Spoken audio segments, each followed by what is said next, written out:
Canada में पिछले कुछ महीनों के दौरान मशहूर कॉमेडियन कपिल शर्मा के कैफे पर बार बार फायरिंग की घटनाओं ने न केवल स्थानीय प्रशासन बल्कि भारत की सुरक्षा एजेंसियों को भी चौकन्ना कर दिया था। इन हमलों की खबरों ने दोनों देशों में हलचल मचा दी थी और तुरंत ही जांच शुरू कर दी गई थी। कनाडा की पुलिस के साथ साथ भारत की विभिन्न जांच एजेंसियों और दिल्ली क्राइम ब्रांच ने मिलकर मामले की तह तक जाने की कोशिश की। इन घटनाओं ने ये भी स्पष्ट कर दिया कि ये कोई साधारण हमला नहीं था, बल्कि बड़े पैमाने पर योजना के तहत की गई साजिश थी। आखिरकार जांच के लंबे और जटिल पड़ावों के बाद दिल्ली क्राइम ब्रांच को इस मामले में एक बड़ी सफलता मिली है। पुलिस ने उस आरोपी को गिरफ्तार किया है जिस पर कपिल शर्मा के कैफे पर फायरिंग की पूरी साजिश रचने का आरोप है। गिरफ्तार किए गए आरोपी का नाम बंधु मान सिंह सेखो है। पुलिस के अनुसार वो कुख्यात गैंगस्टर गोल्डी बराड़ का बेहद करीबी सहयोगी है और लॉरेंस बिश्नोई गैंग के मोस्ट वांटेड सदस्य गोल्डी ढिल्लों के भी संपर्क में था। बताया जा रहा है कि ये वही शूटर है जो जुलाई से अक्टूबर 2025 के बीच कपिल शर्मा के कैफे पर 3 बार गोलीबारी कर चुका था।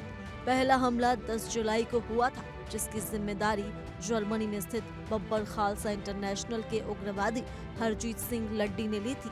लड्डी ने कपिल शर्मा के टीवी शो में निहंग सिखों पर कथित टिप्पणियों का हवाला देते हुए हमला करने का दावा किया।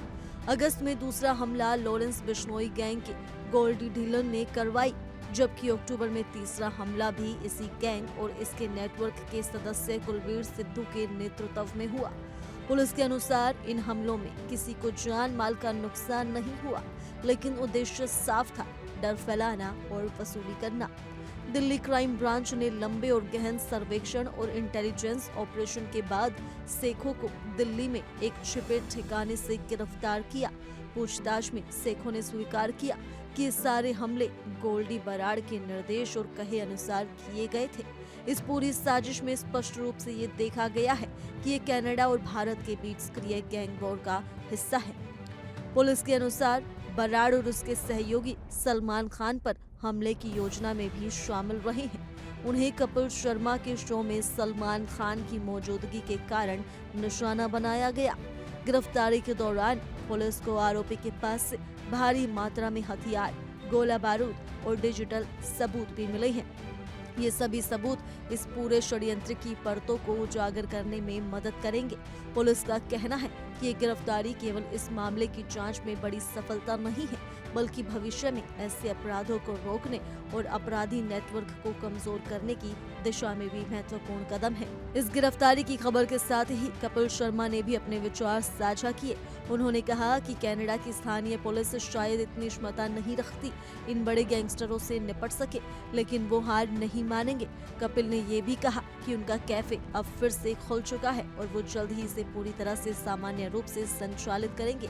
उनके इस बयान से ये साफ हो गया है कि वो इस पूरे घटनाक्रम से डरने वाले नहीं हैं, बल्कि अपने काम और व्यवसाय को सुरक्षित और मजबूत बनाने के लिए पूरी मेहनत कर रहे हैं। ये मामला न केवल भारत और कनाडा में सक्रिय अंतर्राष्ट्रीय अपराधियों की कार्रवाई को उजागर करता है, बल्कि ये दिखाता है कि बड़े गैंगस्टर्स किस प्रकार योजनाबद्ध तरीके से अपराध करते हैं।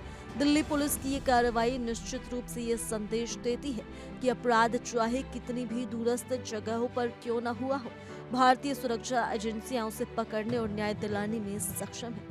फिलहाल के लिए इस रिपोर्ट में सिर्फ इतना ही। ज्यादा जानकारी के लिए जुड़े रहिए इंडिया डेली के डिजिटल प्लेटफॉर्म के साथ।